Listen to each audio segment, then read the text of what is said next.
Boa noite a todos. Que a paz de Jesus esteja conosco nesta noite.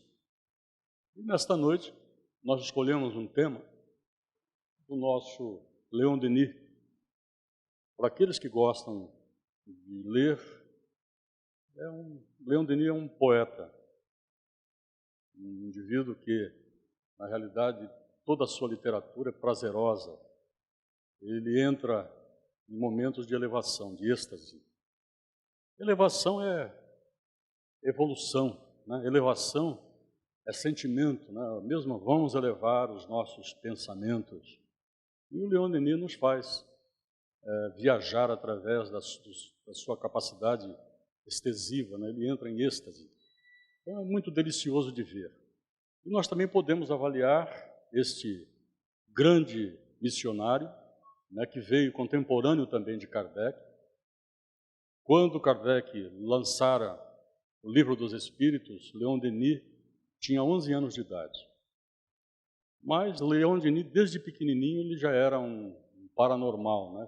Como todos os paranormais, desde pequeno. Ele sempre tinha uma necessidade, mesmo pequeno, tinha uma necessidade.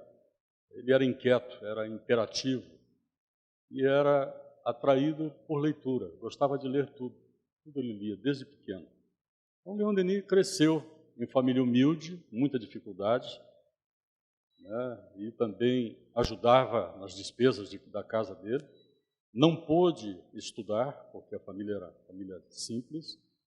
Trabalhou, mas a atividade que mais o destacou foi como representante comercial. E nessa era de representante comercial, ele teve, aos 18 anos de idade, o contato, né, com a doutrina espírita, com o Livro dos Espíritos. E, como comerciante, como representante comercial, ele participara também de formar bibliotecas, né, através de vendas de livros. Ele gostava muito de literatura, lia tudo. E, em curtas palavras, Leon Denis era um autodidata.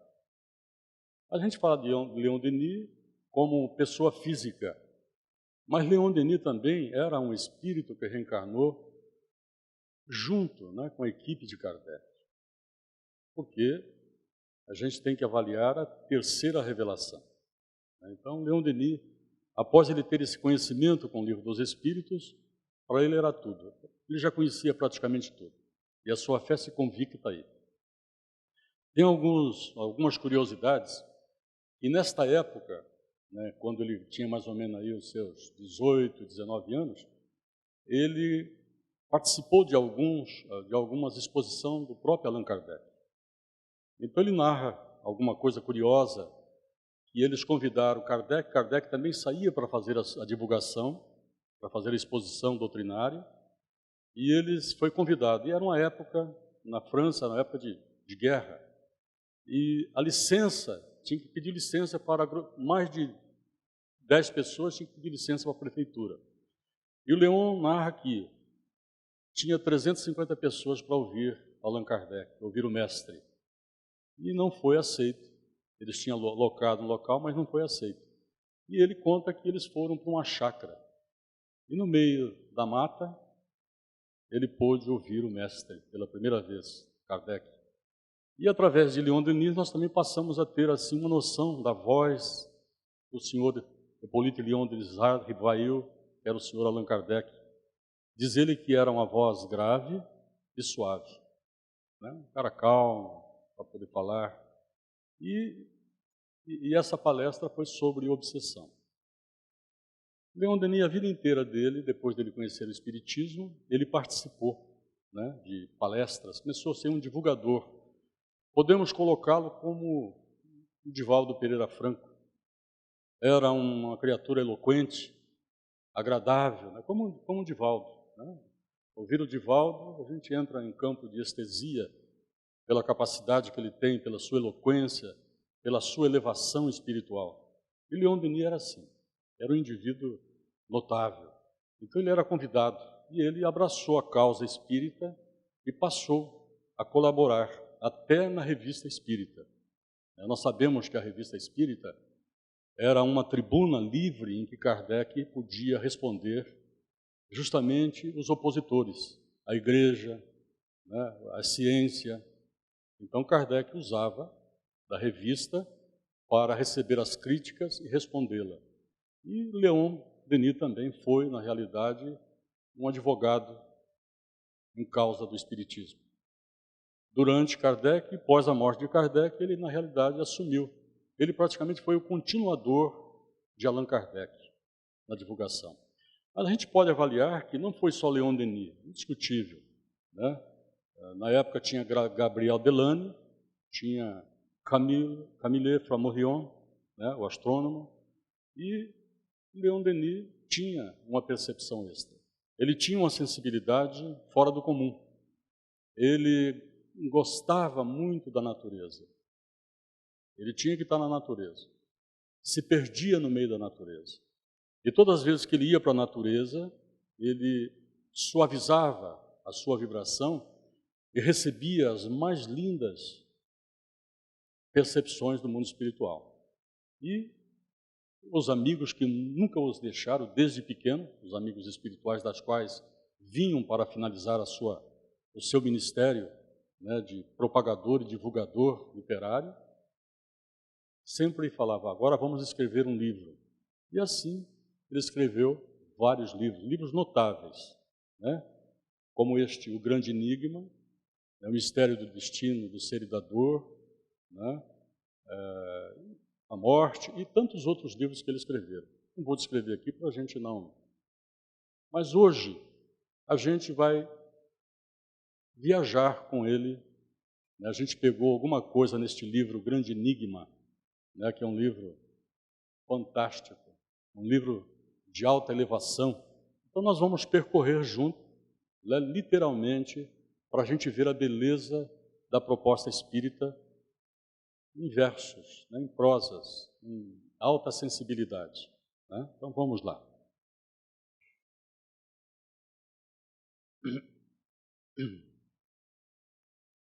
Texto de Leon. Espírito, alma, tu que percorre vidas, de onde vens e para onde vais? Sobes do fundo do abismo e galga os degraus inumeráveis da vida. Ele começava assim. E o Espiritismo nos dá, né, essas respostas. Quem sou, de onde vim, para onde vou. Né? Então a proposta é mais ou menos essa. Diante da ciência espírita, diante da filosofia espírita, tira-se os mistérios. Nós passamos a ter uma percepção não da Terra, mas do cosmos. Nós somos, na realidade, herdeiros do cosmos. E o Leon, ele recepcionava isso aí com muita elevação, muita capacidade de externar na literatura. Mas vamos dizer-lhe, todos caminhamos para as moradas eternas, onde a grande lei nos chama e para as quais a mão de Deus nos conduz. Vamos para a luz, para a sabedoria e para a beleza. Então, essa forma delicada de falar demonstra que todos nós, né, se existe um fatalismo neste último elo da criação, que é o espírito, é, na realidade, a elevação maior. É nós chegarmos lá. Através do espiritismo, nós sabemos que, né, contemplando, né, os céus, e diante da fundamentação que o espiritismo nos traz, que é a pluralidade dos mundos habitados, nós sabemos que nada existe de vazio. São moradas, né? Como Jesus dizia, há muitas moradas na casa do Pai. Então o espiritismo como ciência nos remete ao cosmos. E quando a gente se remete ao cosmos, hoje nós temos acesso à informática. Aqueles que quiserem conhecer um pouco este fantástico, infinito cosmo, pegue a lente do grande telescópio Hubble. E aí a gente pode dar uma navegada e ver a grandiosidade e a comparação científica em detrimento à grandeza de alguns planetas do nosso próprio sistema, das quais nós somos um grão imperceptível diante desta grandiosidade cósmica, mas nós somos herdeiro do cosmos. Então nós, na realidade, caminhamos para as moradas. O Espiritismo, diante dessa análise, nos traz um conforto. Primeiro, imortalidade da alma. Nós somos os algozes do passado. Nós transitamos de eras primitivas até o momento atual. Nós já morremos 1000 vezes, mesmo assim não aprendemos a morrer. Tememos a morte. Todo mundo fica preocupado com a morte. O Espiritismo, além de educar, desmistifica a morte. Não existe morte, existe vida. Nós equivocamos achando que isso aqui é o nosso estado de felicidade. Isso aqui é um meio de desenvolver as nossas potencialidades. Todos nós, segundo a ciência espírita, fomos criados simples e ignorantes, mas carregamos na alma a perfectibilidade. Nenhum é privilegiado. Nós crescemos através das leis do Criador, né? Que o conceito de Deus no Espiritismo é um conceito científico. Kardec, ao questionar ao mundo espiritual o que é Deus, a resposta é a inteligência suprema. E a inteligência suprema não pode fazer nada que pereça, que sofra eternamente. Então nós somos filhos de Deus, né? E diante desse contexto, criando leis providenciais, nós transitamos através de vidas, desenvolvendo toda a nossa potencialidade. Então nós somos os do passado. Mas mesmo assim, no século XXI, ainda a ciência ortodoxa ela busca vidas. E o Espiritismo demonstra que existe vidas em todos os locais, não existe nada vazio no universo. Então a ciência espírita nos dá essa visão transcendente em relação à própria vida. Nós sabemos que todos nós nascemos morrendo biologicamente falando. Então nós espíritas, nós temos que adquirir conhecimento através do estudo. Ser espírita tem que persistir no estudo, tem que ser assíduo, tem que conhecer as obras, que é a terceira revelação, para nos dar, na realidade, um conhecimento do objetivo da vida. Quem sou, de onde vim, para onde vou, o que eu estou fazendo, qual é a objetividade. Então nós temos que tirar de nós os atavismos do passado, das quais nós transitamos, e das quais, com todo o respeito que nós temos, a religião, ela nada informou do depois da morte. E o Espiritismo não informou, ele provou, ele prova. Toda a proposta da ciência espírita é científica, é método, é prova irrefutável. Quanto à prova, não há argumento. Então, o Leon, ele nos brinda, através desta veia poética e elevada, nesse êxtase. Mas vamos lá. Aí ele diz para nós: contempla, medita, por toda parte obras belas e potentes, solicita nossa atenção. Em nossos estudos doutrinários, auriremos conhecimentos, coragem, confiança e o justo valor do nosso futuro. Nós, na realidade, somos seres, assim, a gente até brinca, né? Que o Espiritismo nos dá essa capacidade de reflexão. Nós temos sentidos mal sentidos. Né? Será que nós sabemos ver? Será que nós sabemos usar o olfato? Né? Será que nós sabemos usar a audição? Paladar, tato? São sentidos que nós temos, mal sentidos. O Leon não, o Leon tinha isso aí superlativamente. Isso aí, quem remete nós também a ser observador, é a própria resposta, né, que Kardec questiona o mundo espiritual. Eu quero uma prova da existência de Deus. Não basta falar que ele é inteligência, me dê uma prova. Aí o mundo espiritual diz assim: observe a natureza. O que não é obra do homem é obra de Deus. Então a gente tem que ser observador, gente. Desenvolver os nossos sentidos. E ele o fazia muito bem. Ele era um indivíduo que, quando ele dizia assim, quando você está muito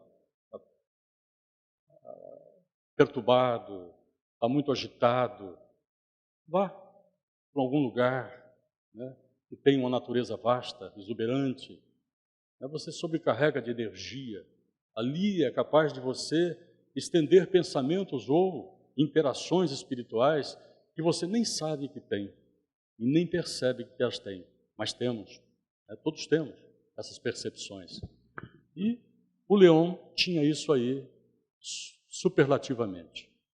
Por isso que ele, quando ia escrever, ele ia para a natureza e voltava para escrever as belas páginas dos seus livros, divulgando a doutrina. Os homens, dizia ele, só se odeiam e se desprezam. No nosso nível de evolução, amor ainda é uma coisa longe, né? Mas os homens só se odeiam e se desprezam, por ignorar a ordem magnífica pela qual todos estamos estreitamente ligados. Somos todos irmãos. E aí a gente fica vendo aí, né, os nossos irmãos necessitados, fugindo de ideologias religiosas e guerras, e a gente vê fronteiras fechadas, são nossos irmãos. Os homens só se odeiam, mas não sabem que somos todos irmãos. Então a gente vê, quando a gente vê isso aí, a gente vê que Kardec, ao investigar o mundo espiritual, ele procurou entender quem mora na Terra. Qual é o tipo de espírito que estão na Terra? E aí ele traz aquela classificação para nós, né? Aquelas 3 classificações de evolução, e das quais nós ainda somos espíritos de terceira categoria, ou espíritos imperfeitos. Olha bem, somos espíritos imperfeitos. Por isso que acontece tudo o que está acontecendo na Terra. Apesar, né, de nós entendermos que nós estamos caminhando. O progresso, apesar dos pesares, não é dos homens, é do nosso Pai Criador. Os homens envelhecem e morrem. Os canalhas envelhecem e morrem. E vão se encontrar pessoalmente consigo mesmo. Tem um questionamento de Kardec, diz assim, questiona, onde que está escrito a lei de Deus? A resposta é sintética, na consciência. Bom, no nosso nível, né, nós já fomos seres primitivos, hoje estagiando em provas e expiações, mas nós já somos espíritos maduros. Todos somos espíritos maduros. Todos nós sabemos tudo, porque nós temos hoje acesso, graça ao progresso, à informação. Então hoje nós estamos muito bem informados. Sabemos também, através das investigações da ciência espírita, que nós estamos já num ciclo chamado regeneração. Então, vai acabar, né? E vai acabar porque existem providências das quais, de alguma forma, impulsiona o progresso em uma outra caminhada. Na Gênese, quem quiser conhecer a Gênese, que fala do final dos tempos e a nova geração, vá lá ver como Kardec investiga, questiona e expõe o progresso, né? Então, apesar dos pesares, nós somos ainda seres imperfeitos.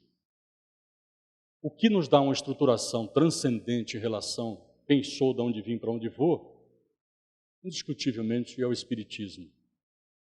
O Espiritismo tem que ser estudado, tem que ser refletido. O objetivo do Espiritismo é transformador. Como fala? Elevar, como disse o meu irmão Orlando, elevador, tem que nos elevar, tem que fazer-nos evoluir. Essa é a proposta do Espiritismo. Tudo que nós vamos discutir, ler, refletir, fala para mim, parece que está falando para a gente, mas tudo me leva a ser uma pessoa melhor, porque eu posso, eu quero ser. Conhecer o Espiritismo é chegar ao ponto de dizer, não estou melhor porque não quero, ou deixa para lá, porque é muito claro, precisa ter muita coragem, mas Toda a estrutura do Espiritismo é transformadora. Então, os homens ainda se odeiam, mas é uma questão de tempo. Somos irmãos. Todos somos irmãos. E quando a gente fala todos somos irmãos, a gente tem que voltar nas investigações que o Espiritismo faz em relação ao que é o Espírito. O Espírito é uma alma encarnada. O Espírito tem forma? O Espírito tem sexo? Não, o Espírito não tem forma, o Espírito não tem sexo. Somos energia, somos irmãos. Todos elaborados pelo nosso Pai, iguais, potencializados. Se a gente olhar lá atrás e ver hoje, nossa, é de admirar o progresso que nós já alcançamos. O que falta nesse momento para nós só é espiritualização, para transformar o indivíduo em ético e moral. Para ele ser um indivíduo espiritualizado, entender o objetivo da existência, entender o objetivo da vida, sem pieguismo. O Espiritismo não tem pieguismo. Eu, quando falo em pieguismo, eu lembro de J. Herculano Pires, que ele dizia assim, olha, se me convidar para rezar, eu não vou. Agora, se me convidar para a gente discutir uma proposta prazerosa, que nos educa, que nos ilumina, que nos eleva e que nos dá uma capacidade melhor de existir, nos dá uma condição melhor de vida. O Espiritismo é cultura. Então, puxa vida, estudo é importante. Hoje nós podemos dizer que o movimento espírita hoje está num patamar muito melhor do que alguns tempos atrás. Eu me recordo quando eu comecei no Espiritismo, eu comecei pela dor. Né? Minha esposa desenvolveu mediunidade inconsciente e eu tinha que conversar com os espíritos, na marra. Então era uma loucura dentro de casa, lá era uma loucura. Tinha uns espíritos bons, mas tinha uma turminha brava. E eu brigava, a gente discutia. Moral da história, fui parar no Espiritismo. E quando, nessa época, fui parar no Espiritismo, era mediunidade, era só mediunidade. A gente ia com a sala, sentava em uma sala cheia, 30 pessoas, 40 pessoas na época, e aí os caras faziam, levava o pensamento, e aí já a turminha começava a se envolver, e era aquela loucura, né? Era 5, 6 comunicação no mesmo tempo. Isso era lá atrás, a gente lembra lá atrás, né?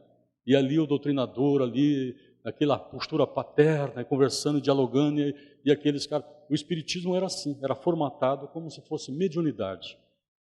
Nós não tínhamos conhecimento da doutrina. Então a gente ia para o Espiritismo e a gente ia para a mesa mediúnica, curiosidade. Mas o tempo é o tempo. Hoje nós podemos dizer que o Espiritismo estuda as obras, pelo menos busca conhecer a doutrina espírita na sua pureza, né? Porque a literatura está aí, a literatura é vasta. A literatura só traz indivíduos como Leon Denis, que tem a capacidade de elevação de falar da doutrina de forma poética. Mas está tudo na doutrina espírita, não tem nada na literatura. O Espiritismo já descobriu tudo, não tem novidades.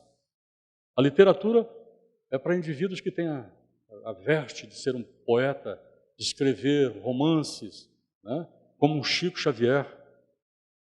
Chico Xavier, né? O primeiro livro do Chico foi um livro Parnasmo de Além Túmulo. Chico trouxe poetas.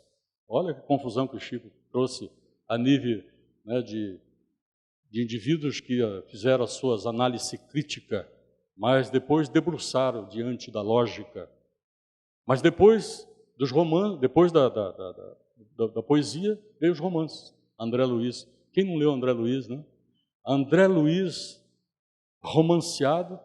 A única coisa que o mundo espiritual fez para nós foi para a gente tomar o gosto pelo estudo.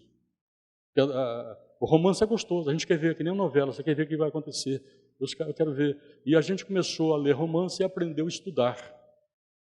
Então hoje, né, graças ao romance, a vasta literatura de um Chico Xavier, este homem também admirável, deixou, né, as obras do Chico, eu acho que mais umas 4 ou 5 encarnações para conhecê-la. Nunca uma vírgula falando mal, sempre construindo. o ético e o moral, em toda a sua estruturação, e nos trazendo também algumas coisas a mais do mundo espiritual, né, que estava velado.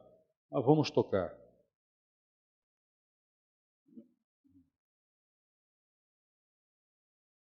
Diz Leon Denis, nossos caminhos são imensos, mas o fim excede em esplendor tudo quanto podemos conceber. Agora, parecemos bem pequeno no meio do colossal universo.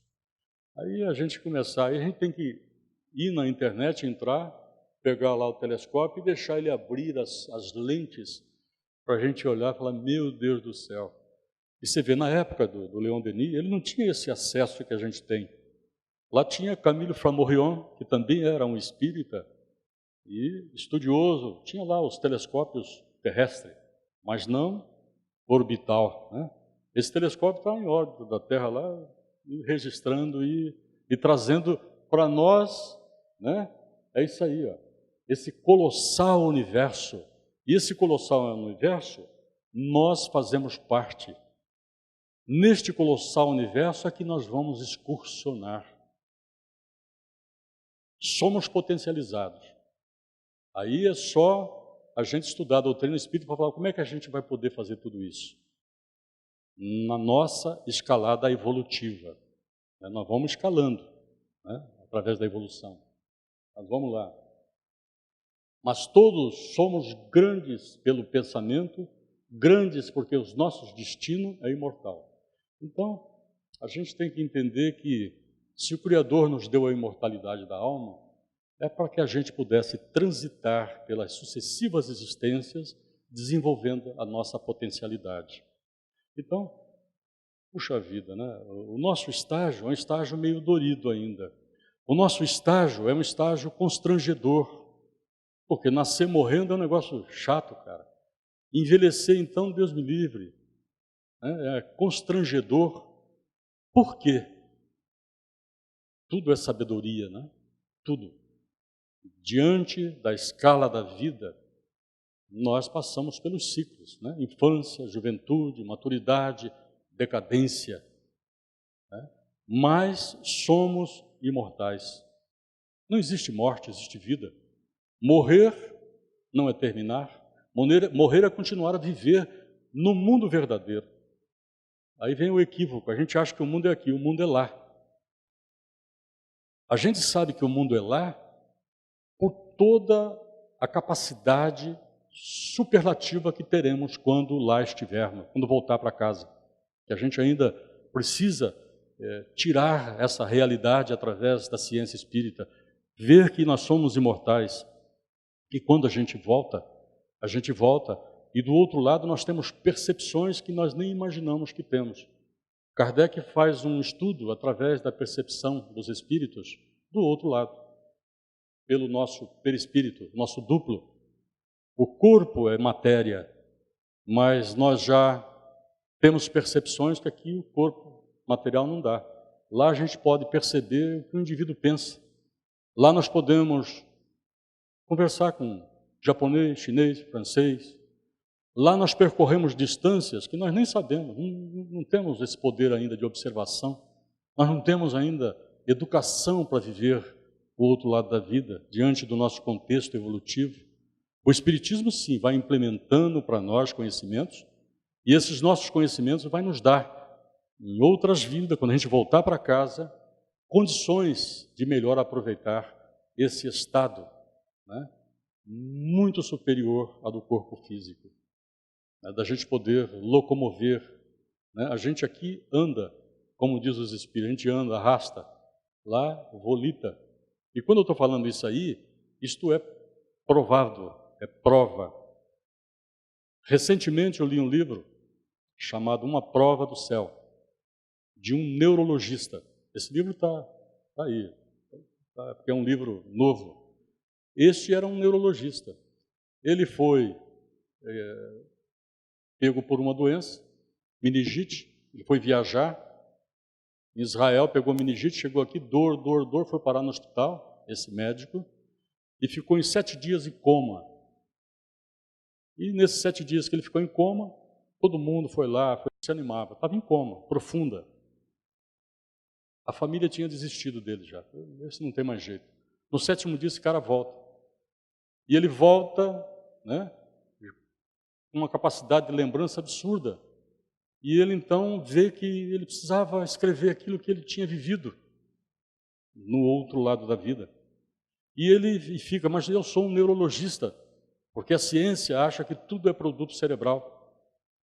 A ciência ainda falta, apesar que tem ciências que estudam, mas a ciência ortodoxa ainda falta muita coisa para atingir a ciência espírita. Mas ele, como neurologista, ele escreve o livro. E ele escreve o livro, ele fala da excursão que ele teve, ele volitava, ele era piloto, e ele tinha aquela leveza, aquela sensação do outro lado. Para ele era o céu, porque a concepção dele era católica, então para ele era o céu. E tinha uma pessoa que andava com ele, e ele achava que era um anjo da guarda, né, que a gente criava essas imagens. E ele volta e escreve o livro, e ele tinha uma necessidade, né, de ser humano. Ele era filho adotivo, ele queria conhecer os pais biológicos. E depois desse evento que mudou a vida dele, ele teve a oportunidade de conhecer os pais biológicos. E, conhecendo os pais biológicos, foi conhecer os irmãos. E num dos retratos estava o anjo de guarda que o acompanhou, que era a irmã dele. Ele reconhece a irmã dele. Então isso aí, gente, isso aí são provas e provas. Nós já tivemos provas e provas e provas. A ciência espírita demonstra para nós esse nosso fisiologismo espiritual. Né? Agora imagina nós educados aqui para aproveitar do outro lado da vida. Né? Nós estamos na Terra, planeta Terra. Mas vamos tocar. Aí ele convoca nós a trabalhar, trabalhemos, amemos, instruímos. Isso aí na realidade é um conceito, né, do próprio Espiritismo. Espírita, amai-vos. Espíritas, instruí-vos. A gente tem que exercitar o amor. Né? Às vezes é duro a gente falar que eu te amo, eu te perdoo. A gente tem que exercitar. Então, a gente tem que instruir, né? Para poder ter essa capacidade, esse discernimento que vale a pena.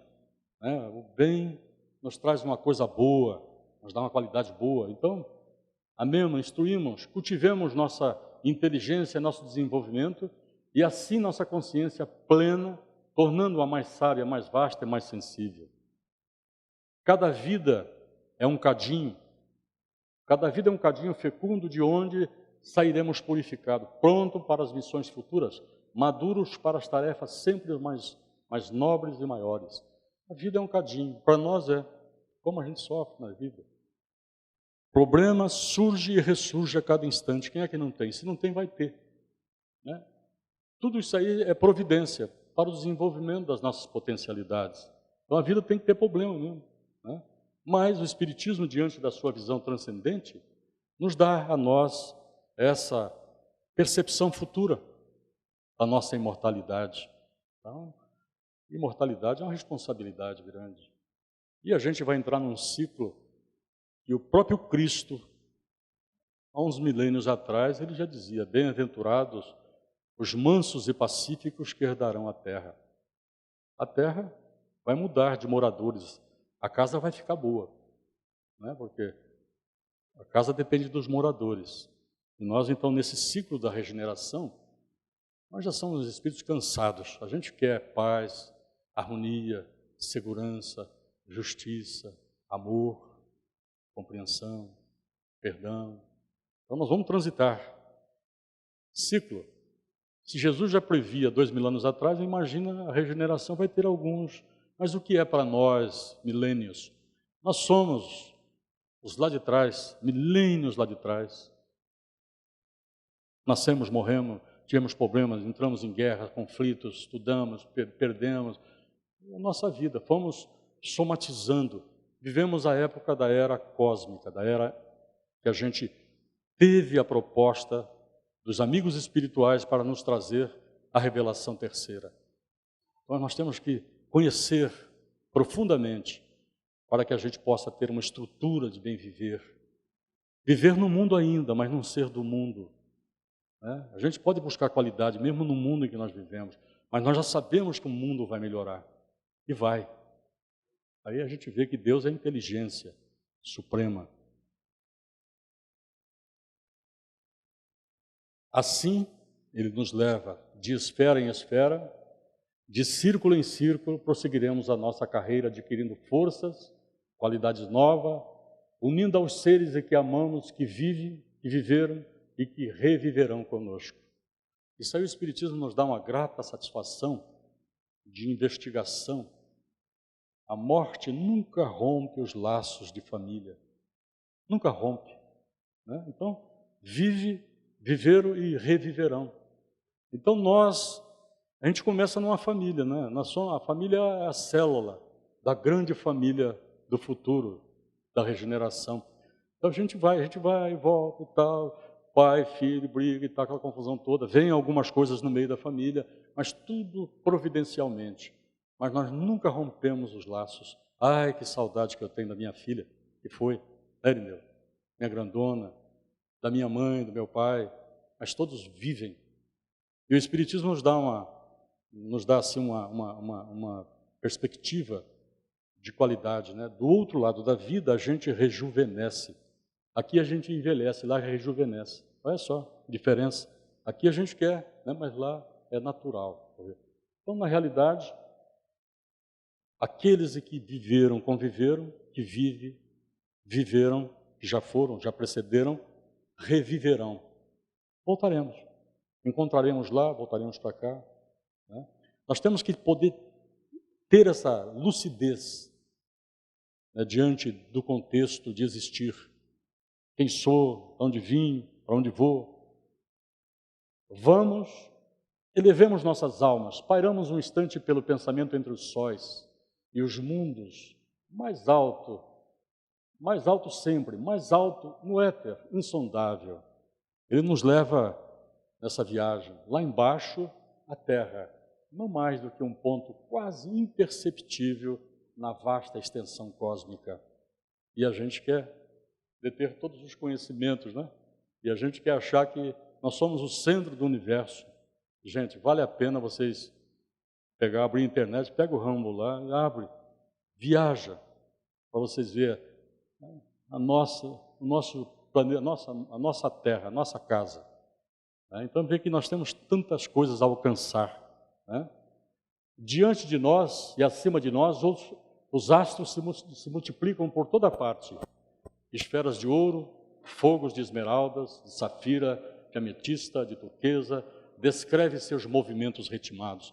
Ele é um poeta, né? Lógico que ele é um poeta. E quando ele fala isso aí, a gente vai no Humber, tem essas cores mesmo, né?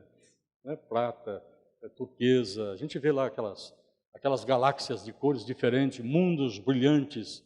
Então a gente vê tudo isso aí através da ciência hoje, através do grande telescópio, né? Então, diante de nós é isso aí, diante de nós e acima de nós, os astros se multiplicam por toda parte, esferas de ouro, fogos de esmeralda, safira, ametista, de turquesa, e descreve seus movimentos ritmados. Tudo em órbita, tudo em harmonia, né? Tudo com seus movimentos perfeitos, né? Como a gente tem aqui na Terra a noite e o dia, né? As estações do ano, tudo é um ritmo, e tudo isso a nível cósmico. Mas vamos viajar com Leon Denis. Em nossos rumos, isso lá naquela época, o Leon, ele tinha conhecimento através de Flammarion, que era um astronauta. Ele falava de voga. Ele diz assim, em nossos rumos, voga astro enorme, arrastando uma centena de mundos planetários em sua órbita, e sempre o sistema sucede aos sistemas.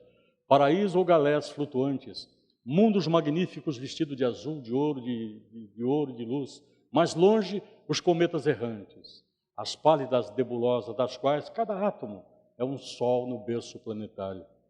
Olha só, ele é só um indivíduo com alta elevação para poder escrever tudo isso, sentindo, né? Então, é que a ciência hoje vê, lá longe, através do telescópio, a gente vê aquela nebulosa, aqueles pontinhos de luz, são outros sóis, né? E o negócio se estende. É um negócio maluco para a gente avaliar essa grandiosidade toda, e das quais nós fazemos partes, e das quais iremos nós, em determinada época de nossa evolução, nos libertar, né? É o ápice da evolução. O ápice da evolução, né? Então, a energia. Aí sim, diante da energia e através da maior força do espírito, que é a mente, né? O espírito é o mental.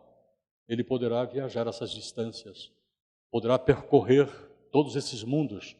Mas vamos lá, E todos esses mundos são moradas de outras sociedades de alma, diz ele.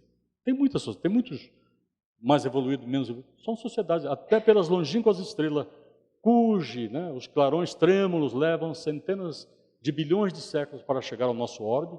Quando vê chega a luz aqui, ó, já demorou a distância, né, diante da nossa medida. Por toda parte temos irmãos celestes, por toda parte. Somos destinados a conhecer todas essas moradas e gozá-las na plenitude. É bom, né? Um texto transcendente da forma com que ele nos leva. Reviveremos nessas terras do espaço em corpos novos, a fim de adquirir força, conhecimento, méritos maiores e nos elevarmos ainda mais alto em nossa perpétua viagem evolutiva. Aí a gente vê que, como a ciência espírita fala, a cada mundo a gente se reveste, né, de um corpo adequado àquele habitat. Então o espírito, quando chega a um grau tal de evolução, ele já não tem necessidade do corpo, né? O corpo para nós, alguns dizem assim, corpo é cativeiro, corpo é prisão. É cativeiro e prisão. O estado nosso livre é quando a gente voltar para lá, lado espiritual. Tem muita coisa ainda que a turma gosta, né? Mas o lado livre nosso é esse, né? Isso aí é o nosso lado, que a gente excursiona sem saber, né? Observar as distâncias ou os nossos sentidos outros que a gente vai ter do outro lado da vida. Mas vamos lá. Tantos mundos, quantas escolas para a alma, quantos campos de evolução para cultivar o nosso entendimento e, ao mesmo tempo, para construir organismos fluídicos cada vez mais delicados, purificados e brilhantes. Aí a gente pode pegar até a visão poética, né, que Kardec traz para nós a nível da evolução na questão 549, né, do anjo que já foi átomo e do átomo que será arcanjo. Uma visão poética, né? A gente criou essa forma de, vamos falar assim, evolução maior, né? Então nós, né, teremos cada vez organizações mais delicadas, percepções outras. Nós desenvolvemos tantas tecnologias, né? A gente até brinca, porque o espírito tem dentro dele essa ânsia né, de conforto, né? E ele busca através, ele traz ainda na alma e desenvolveu toda essa tecnologia, mas lá na frente não usaremos nada, usaremos só a nossa mente para percorrer a distância, para metamorfosear, para criar o que quiser criarmos através de um único fluido estudado pelo Espiritismo, que é o fluido cósmico universal. Vamos pegar um espírito de alta evolução, que aqui esteve Jesus. Jesus, filho, acabou o vinho, né, aquele milagre, o primeiro milagre público dele. Ele foi lá, traz a água aí, mãe. Foi lá e, através da sua mentalização, fez um vinho fantástico. Curou, cara, curou tantas pessoas. Tinha capacidade de cura, né, de reverter. Mas ele sempre ele fazia, sem exibicionismo nenhum da sua capacidade, né, já trazia, mas ele sempre falava, a sua fé te curou. Você precisa ter fé. Você precisa estimular a sua fé, a sua energia de querer. E muda de vida. Não peques mais, muda a sua vida, cara. Doença é inferioridade da alma. Sofrer é inferioridade da alma. Nós somos inferiores ainda, né? Na medida que a gente evoluir nossa vida, pode ter certeza que nós vamos ter uma vida ótima. A gente precisa ter um corpo bom para a gente poder avançar mais ainda. Um corpo doente fica mais difícil, né? Então nós já estamos cuidando. Nunca teve tantas academias, né? Quantas academias? Nunca se preocuparam tanto em alimentação. A turma chega lá, come um pouquinho, outro vai lá ver negócio de vencimento. Nós nunca vi negócio de vencimento, o que tem ali, qual é a proteína, se tem sal, se não tem sal, né? Tudo esses recursos fica gravado, né, no espírito e são condicionamentos para uma capacidade melhor de futuro, né? Porque a gente vai evoluindo. Hoje talvez a gente está ensaiando, né? Porque nós vamos na academia, aí depois vamos no bar, tomamos, enchemos a cara de cerveja, aí brigamos, somos revoltados, mas nós estamos aprendendo, somos aprendizes, né? E teremos tantas quantas oportunidades forem. A ciência vai desenvolvendo, a gente também vai junto com ela, e a gente quer qualidade de vida, e vamos chegar lá.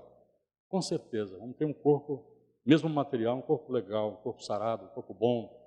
Vamos chegar lá no fim da nossa existência lúcido. Né? A ciência está trabalhando aí, nós vamos chegar. Depois das lutas, dos tormentos, dos reveses de mil existências árduas, depois das provações e das dores dos ciclos planetários, virão os séculos de felicidade. Nesses astros felizes, cujas claridades projetam sobre nós seus raios de paz e de muita alegria. Então, gente, sempre o futuro nosso vai ser melhor, né? E o futuro...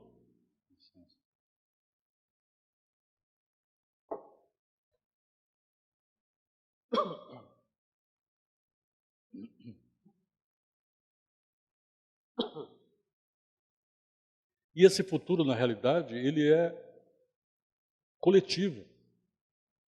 Se nós evoluirmos pela força pessoal e pelos recursos que nós temos, através dos conhecimentos que já são nos dados, nós iremos evoluir pela força das coisas. Aí que está a sabedoria divina, aí que está a administração divina competente. O mundo de lá é competente. Todos chegaremos lá, não tem como, ninguém vai ficar para trás. Tem uns retardatários, mas chegam lá. Tem recursos, né? Enfim, aí ele chega, né, diante da sua capacidade de elevação. Enfim, atingiremos as sublimes profundezas, o céu de êxtase, onde vibra mais poderoso, mais melódico o pensamento divino, onde o tempo e a distância se anulam. Tempo e distância não existe lá. Onde a luz e o amor une as suas irradiações, onde as causas das causas seria Deus, causa das causas, em sua fecundidade, porque Deus é fecundo, ele planta almas, ele, né, metamorfoseia toda essa estrutura cósmica, né, incessantemente ele está fecundando, concebe para todo e sempre a vida eterna e a eterna beleza. Isso aí seria o ápice, né? Quando a gente chegar no nível tal, obviamente que nós teremos compromissos outros, mas ele faz a gente viajar. Em nossos dias, o céu não pode ser o que foi tanto tempo para a ciência humana. Na realidade, obviamente que nós já avançamos. Na época de Leão para os nossos dias, a ciência já avançou. Isto é, espaço vazio, achar que tudo é vazio. Existem formas e formas de vida, né? E a ciência espírita fala. Você vê, o mundo espiritual convive, está junto conosco, porque a gente não vê esses danados.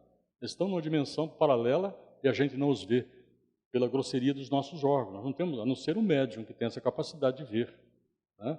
Mas nada é vazio.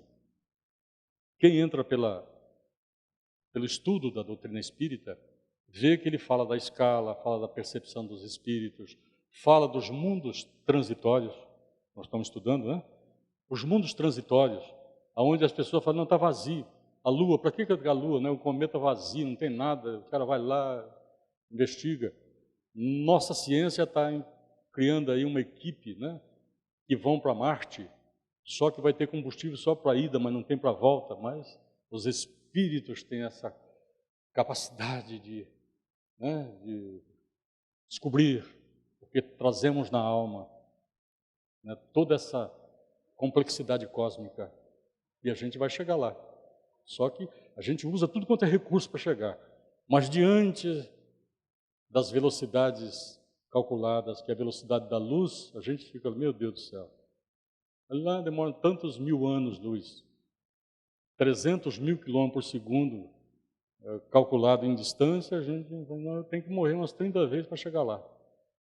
Mas mensura alguma forma de chegar lá. E um dia, quem sabe, teremos essa capacidade, ainda encarnado. É isso? Desde que nós somos e vivemos como uma dupla cidadania, a nossa constituição material existe a três, né? Tem o espírito, perispírito, corpo. que tem ainda fluido vital. Mas nós já ensaiamos sem ter essa percepção lúcida na emancipação na hora do sono. A gente confunde tudo, volta em vibrações diferentes, não lembra, e nem podemos lembrar ainda. Nós precisamos nos aculturar da ciência espírita para poder, quem sabe, experimentar lá na frente alguma coisa mais lúcida. Na hora que a gente fala, bom, vou visitar meu irmão lá em São Paulo, dormir. Alguns paranormais já fizeram isso. Mas todos nós chegaremos um dia a fazê-lo. Mas vamos lá. Para sempre somos unidos a tudo que vive, ama e sofre de todos os pontos do espaço, de todos esses astros que brilham a extensão, parte-vozes que nos chamam, as vozes dos nossos irmãos mais velhos. Vem prosseguir conosco na tua ascensão para Deus. Então, ele, na realidade, vai nos elevando. Para a ciência nova, nós já estamos praticamente em conclusão. São necessários homens que conheçam a fundo as leis superiores do universo. Conhecer o universo, o princípio da vida imortal e a grande lei da evolução. Para a ciência nova são necessárias. E aí, existe uma doutrina, né, que é essa ciência nova. Existe uma doutrina, ao mesmo tempo velha quanto o mundo. Kardec, diante do seu contexto investigativo, ele diz assim, o Espiritismo não inventou nada. Tudo já estava, é tão antiga, só que de forma deformada. Ela veio através de uma cultura mítica, veio da mitologia, né, aquela coisa. Então veio tudo fragmentada, com estrutura, entendeu, de superstições, e atravessou, até chegar nos dias que muitos não engoliam essas coisas, né? Nós mesmos, espíritas, são aqueles que raciocinam. Então, o espírita não deixa ser subestimado. E a doutrina nova para nós nos permite a gente divergir, a gente discutir, né? Porque é uma doutrina construída pelo raciocínio. Tudo tem que ter lógica para nós. Ela é tão admirável que Kardec diz, é a única que vai enfrentar a ciência, a tecnologia lá na frente, a razão, a lógica. Porque se algum dia, em algum ponto da ciência nova, eles, de alguma forma, provar que isso não é verdadeiro, o espírita ficará com a ciência. Então, nunca será ultrapassada a ciência espírita. O que a gente vê é que a ciência hoje, ela vem com pontos de confirmação. Ela vem deformada, né? Então, eles criam ciência para explicar a ciência espírita. Então, vamos falar assim, as ciências, por exemplo, da parapsicologia, né? A parapsicologia, ela tenta demonstrar a parte mediúnica, a regressão de memória, a psicologia transpessoal, né?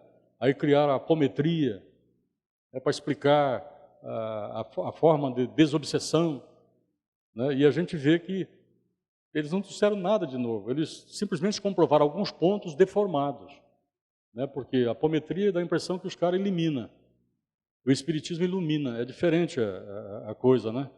Ele tem uma forma de evolução não imediata, mas garantida. Então, vai indo, né?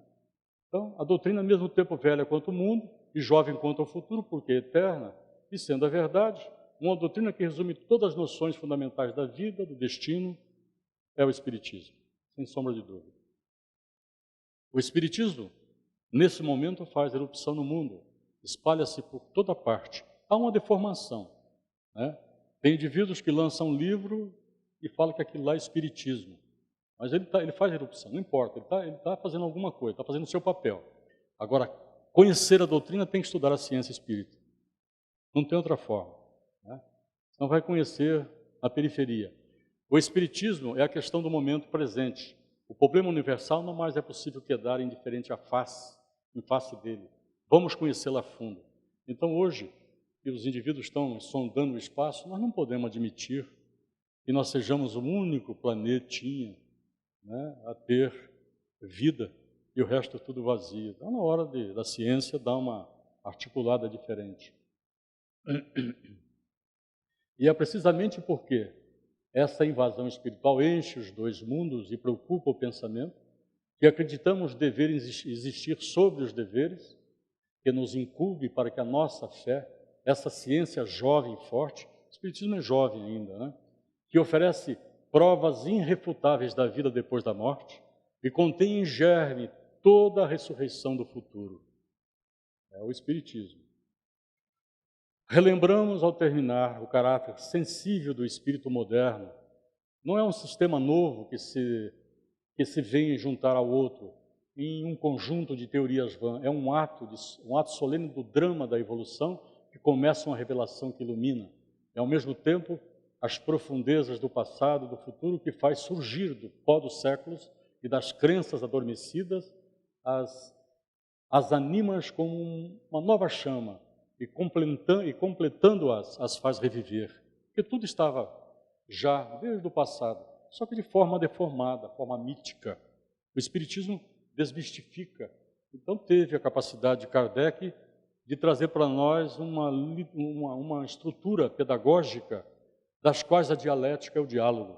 Né? Pensou? O que é isso? O que é aquilo? Tudo que a gente quer questionar está lá, de forma sintética. Né? O Livro dos Espíritos é a introdução na filosofia, na ciência espírita, né? E na forma da gente entender a religião espírita.